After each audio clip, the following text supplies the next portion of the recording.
नमस्ते. नमस्कार. आज धोबीमळ्यामध्ये तुमचा प्रचार चालू आहे. तुम्हाला लोकांचा प्रतिसाद कसा आहे याबाबत थोडीशी माहिती द्या. डोबीमळा हा जर परिसर म्हटलं तर तो माझा जिव्हाळ्याचा विषय म्हणावा लागेल. तसंच तो मनसरमधील विविध भागामध्ये मी स्वतः वास्तव्य केलेलं आहे, मी राहिलेली आहे. त्यामुळे मनसरमधील सर्वच परिसर माझ्या दृष्टिकोनातून परिचयाचा आहे. बऱ्यापैकी विविध सामाजिक कार्यक्रमाच्या निमित्ताने असेल, निवेदनाच्या निमित्ताने असेल किंवा एक शिक्षिका म्हणून असेल किंवा वृत्तनिवेदिका आंबेगाव वार्ता या चॅनलवरची वृत्तनिवेदिका म्हणून असेल, या संपूर्ण भागांमध्ये बऱ्याच बचत गटांची स्थापना मी केलेली आहे. बरेच बचत गट मी सुरू केलेले आहेत. महिला भगिनींसाठी व्यवसाय मार्गदर्शन कार्यशाळांचं आयोजन मी केलेलं आहे आणि त्या कार्यशाळांमुळे त्या बचत गटांमध्ये संपूर्ण मनसरमधील महिला भगिनी आहेत.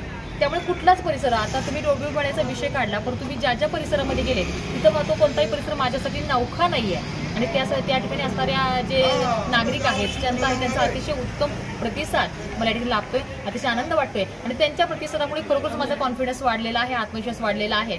आणि या सर्व जनतेचं प्रेम मला असंच लाभत राहणार आहे, कारण मी देखील त्यांना अभिवचन दिलेलं आहे, अभिवचन देत आहे की जर या जनतेने मला सेवा करण्याची संधी दिली तर 100% त्यांनी जो विश्वास माझ्यावर ठेवलेला आहे तो विश्वास मी पूर्ण करण्याचा प्रयत्न करणार आहे.